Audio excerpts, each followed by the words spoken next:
হে guys, আমি রজনীকান্তের upcoming movie কুলি, যার ফার্স্ট সং দুদিন আগে রিলিজ করে দেওয়া হয়েছে, সেই সঙের রিয়াকশন করব।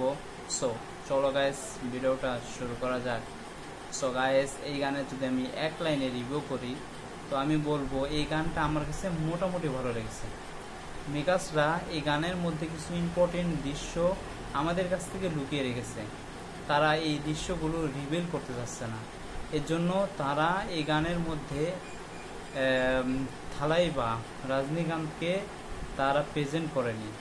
আসলে আমার কাছে মনে হচ্ছিল যে রজনীকান্ত যদি এই গানের মধ্যে থাকতো তাহলে আরও বেটার হতো, কারণ আমরা একসাথে অনিরুদ্ধ এবং থালাপতি বিজয়কে দেখেছি। তাদের পারফরমেন্স এবং তাদের যে গানটা আসছিল সেই গানটা অসাধারণ ছিল। এই গানটার মধ্যে যদি থালাইবা রজনীকান্ত এবং যদি অনিরুদ্ধ হতো তাহলে আরও বেটার হতো, এটা আমার কাছে মনে হয়। বাদবাকি মেকার্সদের ইচ্ছা, তারা যা পারে তাই করতে পারে। ভিডিওর হচ্ছে নেক্সট আপডেট কুলিকে নিয়ে।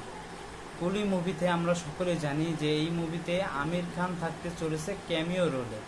ভাই, এমনিতেই আমির খান নামটা অনেক বড়, আর আমির খান যেহেতু লোকেশ কানাগরাজ শোনা গেছিল তাকে নিয়ে একটা ছবি করতে চলেছে, আর ছবিটা সুপার হিরো ছবি হতে চলেছে। কিন্তু এখানে আমির খানকে লোকেশ কানাগরাজ 15 মিনিটের একটা সিনের জন্য রাখছে।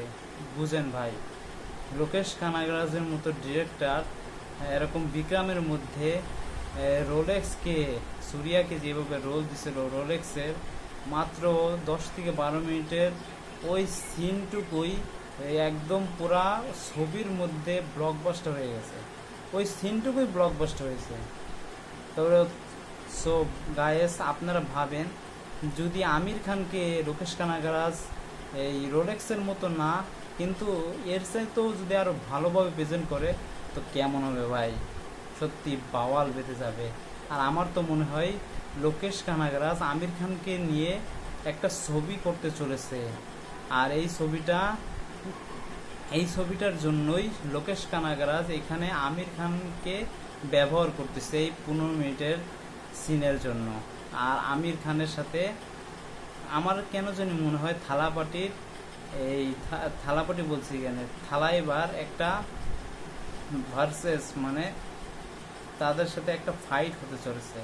সবাই ভিডিওটা আপনাদের সবার যদি ভালো লেগে থাকে প্লিজ লাইক, কমেন্ট, শেয়ার এবং সাবস্ক্রাইব করে দেন, পাশে থাকা বেল আইকন টিপে দেন। নেক্সট ভিডিওর জন্য টাটা, বাই বাই।